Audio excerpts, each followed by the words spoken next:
'Tis the most wonderful time of the year, of course, because it's playoff season, and I'll be loving life all weekend long.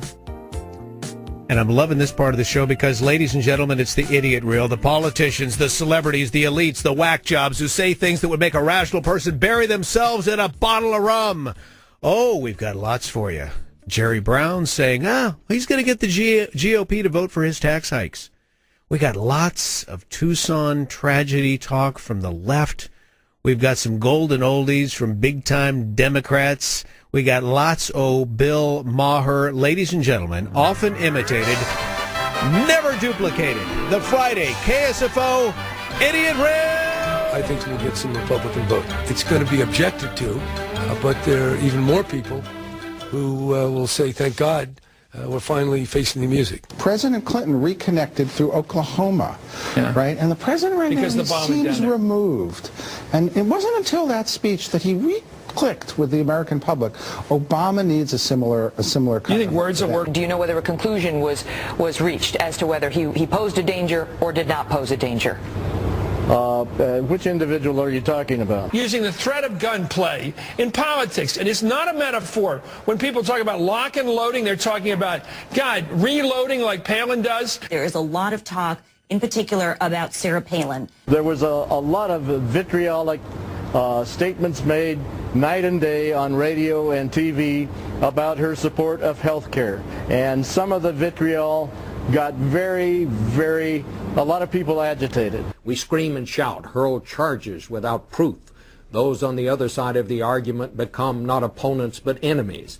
Dangerous, inflammatory words are used with no thought of consequence. Rather than pointing fingers or assigning blame, let's use this occasion to expand our moral imaginations. The kind of rhetoric that flows from people like Rush Limbaugh, in my judgment, he's irresponsible, uses partial information, sometimes wrong information, attacks people, angers them against government, angers them against elected officials. And there is no reason, Bob, that young American soldiers need to be going into the homes of Iraqis in the dead of night, terrorizing kids and children, women. You've got to get the job done there. And that requires us to have enough troops that we're not just air raiding villages and killing civilians, which is causing enormous problems there. Those are the feelings that were betrayed by this president. He betrayed this country. He played on our fears. It's important for us to pause for a moment and make sure that we're talking with each other in a way that heals, not in a way that wounds. So, Michelle, slit your wrist. Go ahead. I mean, why not? If you want to, I mean, do it's all a better thing. Move that knife up about 2 feet. You know what I mean? Start right at the collarbone. Free speech is free speech, but it's not without consequences. They expressed regret that the attack on Dick Cheney failed. Well, what did they say? They said we wish it would die. I mean, it was okay. Correct. But language. But again, if the bomb was wasted. The vitriol has gotten so elevated. And people are a little less than stable, and people aren't thinking for themselves or so easily influenced. They go out and do things that all of us pay a great price for. If you love guns, just admit it like it's a vice. It's like alcohol or drugs or sex addiction.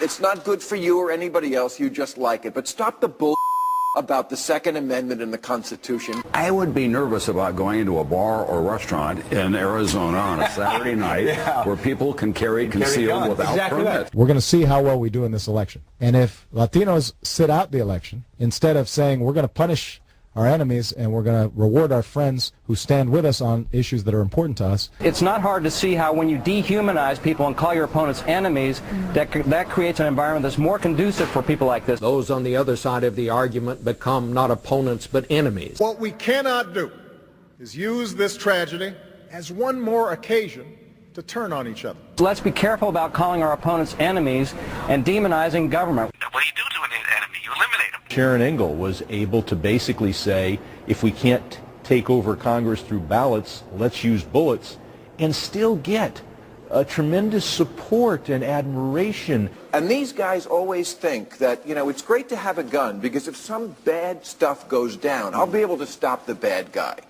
This is your fantasy, ass.